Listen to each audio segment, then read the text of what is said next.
পৌরাণিক কালে মহান অস্ত্র শস্ত্রের কোনো সীমা ছিল না। এমন এমন দিব্যাস্ত্র ছিল যেগুলো দেখে দেবতারাও ভয় পেত। এগুলো এতটাই ভয়ঙ্কর ছিল যে নিমেষের মধ্যে সবকিছু ধ্বংস করে দেওয়ার ক্ষমতা রাখত। কিন্তু এই দিব্যাস্ত্রগুলির মধ্যে কোন দিব্যাস্ত্র সবচেয়ে বেশি শক্তিশালী ছিল সেটা জানার আগে চ্যানেলটিকে অবশ্যই সাবস্ক্রাইব করুন।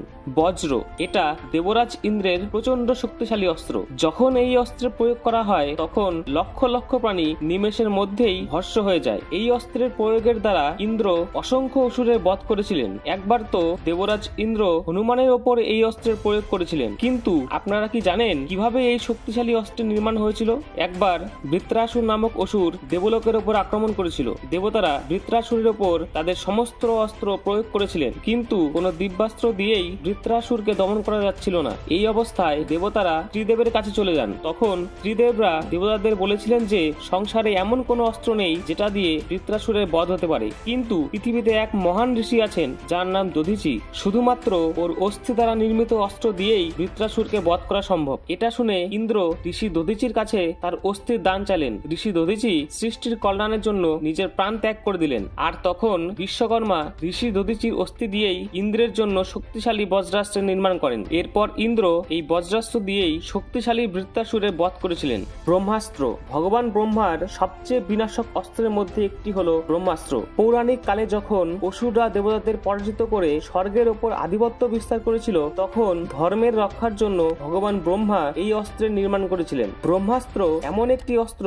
যেটা পরমাণু বোমার থেকেও বেশি শক্তিশালী। এই অস্ত্রের দ্বারা পুরো সৃষ্টি বিনাশ করা যেতে পারে। এই অস্ত্র প্রয়োগ করার পর আকাশ থেকে উল্কা পড়তে থাকে এবং ভয়ানক প্রলয় চলে আসে। যদি দুটি ব্রহ্মাস্ত্রের একসঙ্গে সংঘর্ষ হয় তাহলে মহাবিনাশ নেমে আসে। যেখানে ব্রহ্মাস্ত্রের প্রয়োগ করা হয় সেখান থেকে জীবের অস্তিত্ব বিলুপ্ত হয়ে যায়। বহু যুগ পর্যন্ত সেখানে অকাল পড়ে যায়। ভগবান পরশুরাম, শ্রীরাম, ভীষ্ম, দ্রোণ, কর্ণ, অশ্বত্থামা ও অর্জুনের কাছে এই অস্ত্র ছিল। বৈষ্ণব অস্ত্র, এটি ভগবান বিষ্ণুর একটি ভয়ঙ্কর অস্ত্র। যখন এই অস্ত্রের প্রয়োগ করা হয় তখন কোনোভাবেই এই অস্ত্রকে রোধ করা যায় না। এমন কোনো লক্ষ্য নেই যেটা এই অস্ত্র ভেদ করতে পারে না। এমন কোনো অস্ত্র নেই যেটা এই অস্ত্র নষ্ট করতে পারে না। রামায়ণ কালে ভগবান রামের এই অস্ত্রের জ্ঞান ছিল এবং মহাভারত কালে ভীষ্ম, দ্রোণ, কর্ণ ও অর্জুনের এই অস্ত্রের সম্পূর্ণ জ্ঞান ছিল।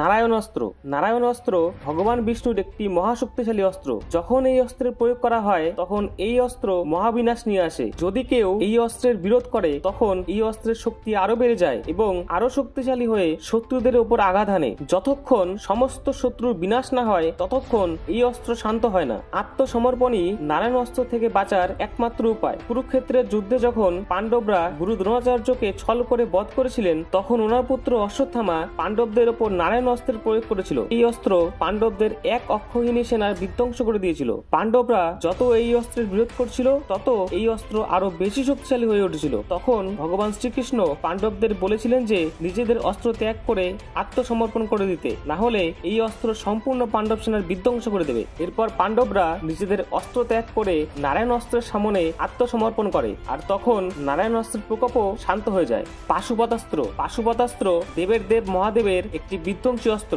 এই অস্ত্র ব্রহ্মাস্ত্র ও নারায়ণ অস্ত্রের থেকেও বেশি শক্তিশালী। এমন কোনো অস্ত্র নেই যেটা এই অস্ত্র নষ্ট করে দিতে পারে না। এই অস্ত্র দিয়ে এক পলকেই মহাবিধ্বংস করা যেতে পারে। ত্রিপুরাসুরের বধ করার জন্য ভগবান মহাদেব এই অস্ত্রের প্রয়োগ করেছিলেন। মহাভারতে মহাদেবের কাছ থেকে অর্জুন এই অস্ত্র পেয়েছিলেন। সুদর্শন চক্র, পুরাণ অনুসারে ব্রহ্মা, বিষ্ণু ও মহেশ্বর নিজেদের শক্তি একত্রিত করে এই অস্ত্র নির্মাণ করেছিলেন। এই অস্ত্রে অপার শক্তি রয়েছে। যখন এই অস্ত্রের প্রয়োগ করা হয় তখন এই অস্ত্র নিজের শত্রুর বিনাশ করেই ছাড়ে। এই চক্রকে স্বয়ং ভগবান বিষ্ণু সর্বদা ধারণ করে থাকেন। এই অস্ত্রের দ্বারা ভগবান বিষ্ণু অসংখ্য অসুরের বিনাশ করেছিলেন। ভগবান বিষ্ণুর অবতার শুধুমাত্র শ্রীকৃষ্ণই এই অস্ত্র ধারণ করেছিলেন। যখন শিশুপাল সবার সামনে শ্রীকৃষ্ণকে অপমান করেছিল তখন ভগবান শ্রীকৃষ্ণ সুদর্শন চক্র দ্বারা শিশুপালের বধ করেছিলেন এবং কুরুক্ষেত্রের যুদ্ধে জয়দ্রথ বধের জন্য ভগবান শ্রীকৃষ্ণ সুদর্শন চক্র দিয়ে সূর্যকে ঢেকে দিয়েছিলেন। এই সুদর্শন চক্র দিয়েই ভগবান বিষ্ণু দেবী সতীর শরীরের 51 খণ্ড করেছিলেন।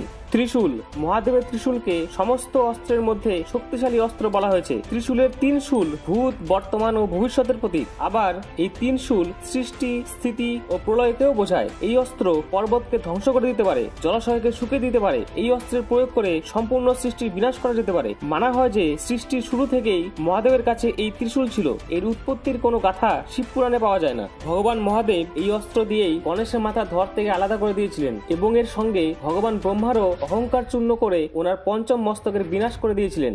এই অস্ত্রের দ্বারা ভগবান মহাদেব জলন্ধর ও অন্ধকের মতো ভয়ানক ওষুধদেরও বিনাশ করেছিলেন। তো বন্ধুরা, এই সমস্ত দিব্যাস্ত্রের মধ্যে কোন দিব্যাস্ত্র সবচেয়ে বেশি শক্তিশালী তা কমেন্টে অবশ্যই জানাবেন এবং ভিডিওটি ভালো লেগে থাকলে চ্যানেলটিকে অবশ্যই সাবস্ক্রাইব করবেন।